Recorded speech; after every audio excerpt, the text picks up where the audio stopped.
So I want to give you my testimony of about a year ago in February 2016. I had a great job. I mean, I thought I have a great job, and I was earning good money, I can say. So I was being wanting to be more of what I went to school for, and I thought that that was the best job, the best life, and thought that okay, the money and everything. But all of a sudden I was laid off, and that was in February, so that was a Friday. By Sunday, I was feeling this sensation that I've been having for the last 3 months of anxiety, and I was taken to a clinic. I don't know if they call it like intervention, something like if you feel like you're gonna harm yourself. So my husband decided to take me there because he thought I was gonna do something to myself. And I was given some medication and I got out. But then with that, I started feeling like I was sleeping.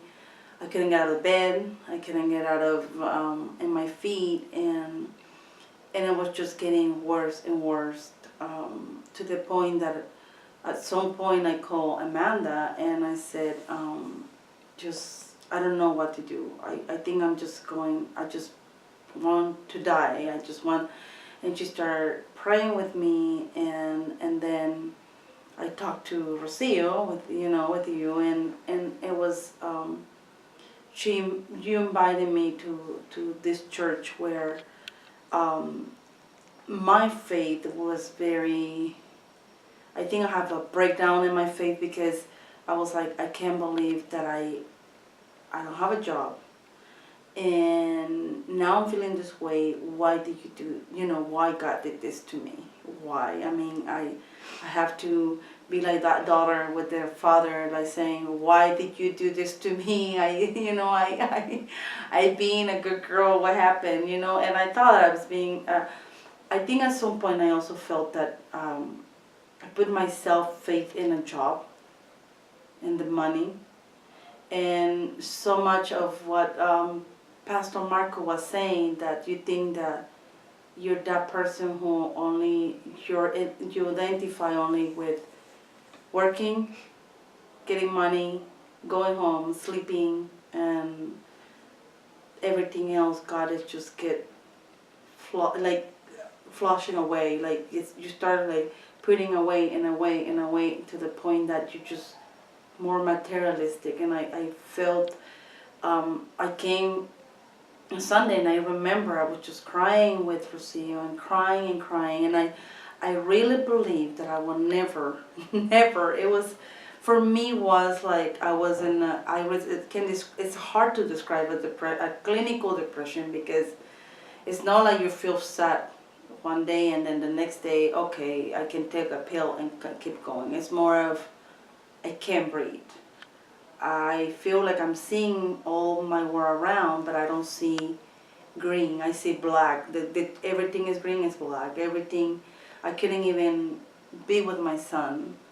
I would get anxiety attack of being by myself. I felt like a burden to him and to my family. So I remember that Sunday when I asked my husband, I need to go to Rocio's, like to pray, and she invited me, and he's a person of, I believe it's no, he believes in God, but he doesn't practice much of going to church, so I have to be also fighting between that and what can I do, and Pastor Michael just basically started praying and saying that I was going to be okay, even though I felt like, oh my God, is this really true?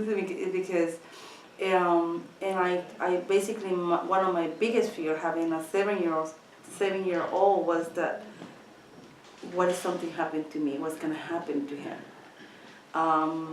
Getting to know, I learned for the first time, like, wanting to kill myself, but that God, I think, put that little person and thinking he's gonna know that I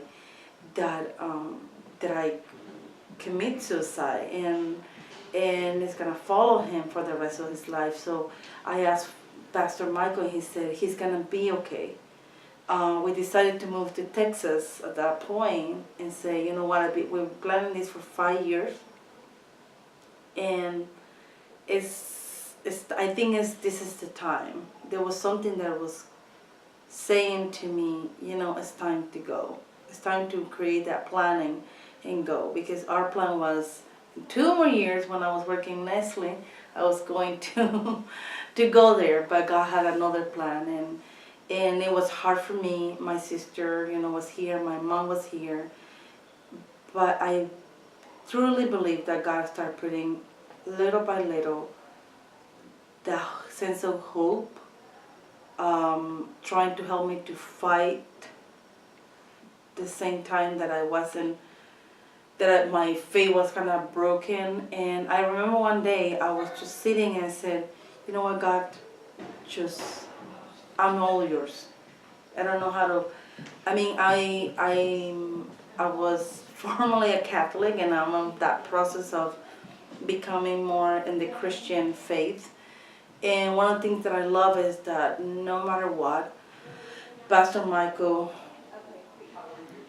talked to me, Rocio talked to me, Amanda talked to me, and no matter what time, what day, how broken I felt, how I will confide to them about my suicidal thoughts, they were there with no knowing anything. I know Rocio knew, but no, like Pastor Michael didn't know who I was, if I have money or not, if nothing. It was just him being the most wonderful person there and praying with Rocio and saying, it's going to be okay. You're gonna go and it's gonna be a good life, remember? And I still have that thinking, and I remember one time my husband, we went to church and said, I only ask God to get up, that you can just put your feet on the floor. And it was amazing that I started feeling, I could put my feet, I could see green again. The colors came back to my life. It was a very subtle, but I could see that God was making his work. And because I allow him with no planning of what pray to say, what just telling him, just take me with you, just hold me and do your work. So we have moved to Texas about a year ago, June 21st. My son is doing wonderful. After that, in between that, I keep in the praying, finding a church, because I already have this group, and now also the sadness of, oh my God, I finally found this, and now I'm moving to, you know. So I started finding support through church. The beginning was Catholic, then I found a friend of mine at the Grace Houston Church at Houston, and I felt that love again. No love, but I felt that, I don't condemn my church, but I felt very comfortable in the Christian. I felt that they talked to me. There was no script like, okay, we're gonna say this, we're gonna do this. It's more of the scriptures and explanation, and at a time I feel God talks to me, and at a time I feel that even though he doesn't talk to me, but he's talking with someone else, and I can give my testimony to others who feel that there's no hope. Now I understand when people, they feel no hope. I met so many people in the clinic that they went to, instead of, because they didn't have that Rocio, that Amanda, that Michael, that group of people, that support, and they basically found even getting into more deep situation because it was drugs. People who are basically, they're doing drugs, they were doing alcohol, or they couldn't find it. And I recently found a person, and I pray for them, because they kind of like relapse again, because And that's one of the things that I love, that I take my medication. I always think that God put us in the way to also those doctors, those psychologists or psychiatrists, but I also ask God to give me the right medication, to put in that doctor the right medication, because there's so many times that I try one or the other and it was basically like I was in drugs. So I also asked him to guide me where to go.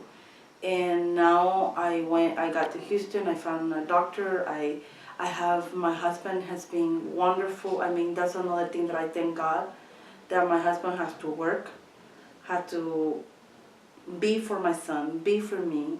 It was basically like having so many things in him. He didn't lose his job. He actually took his job to Houston. That's been an amazing, God have responded. It's been a miracle. And recently we went through the Houston hurricane, and one of the things that I really, being back again at the church, it was the fact that I remember that when I was depressed, God was there with me. So that when now I feel like he tested me again. I felt like, oh my God, he's being there for me. I know he's gonna be there for us. Because I came to LA because my sister was pregnant. She had a healthy baby on Sunday and on Monday morning. And once again, I was like, oh, my husband is again along with my son. I'm with my sister here. But I remember again, being here on Sunday again, praying again with Pastor Michael, looking at his face, how happy I was. Telling him my testimony, and for me telling him, like, I want to share this with each and every one of you who are going through something, because you lost your job, because you lost a child, because you lost something in your house, or to put everything in God's hand, like he said. Like sometimes we feel like, what are we gonna do now? But that God will be there. We just have to look for him. Sometimes he wants to let's have faith. Like he was just telling today, the faith, to get that faith, and not to be afraid, to let go. Like the dentist, he said, like, let go and let me take you, and try to find, to talk about it, and talk with that person you feel. Don't feel that you're bothering somebody who because you asking for a prayer. Ask, and if somebody doesn't answer that door, go to the next. Go to the next until you find a person that is gonna answer to you through God, and that God will put there. It's just we need to sometimes knock many doors. And if you wonder about Houston, my husband and my son are wonderful, fine. My sister also is doing great. So I'm going back to Houston with my even stronger. I feel I'm becoming more stronger. The fact that I met so many people, like today also in the Bible study. So don't give up. I know sometimes we just feel like life is just going to end, but if we just share, or just being at home, or you feel that you can't be at home, look for that person. Call someone that you feel before you take any regretful decision. And I know it's not the easiest thing, but I was there, and we have to say it, because sometimes we keep it inside. It just it gives us more harm, and so and God, that's what I feel, that puts other people around us. That's, the world's full of so many people, good and bad, but knock the door and ask to like pray. Doesn't matter if you just share, like your best friend, like I share with Amanda, like I share with Pastor Michael, with Rocio. Just share. Thank you.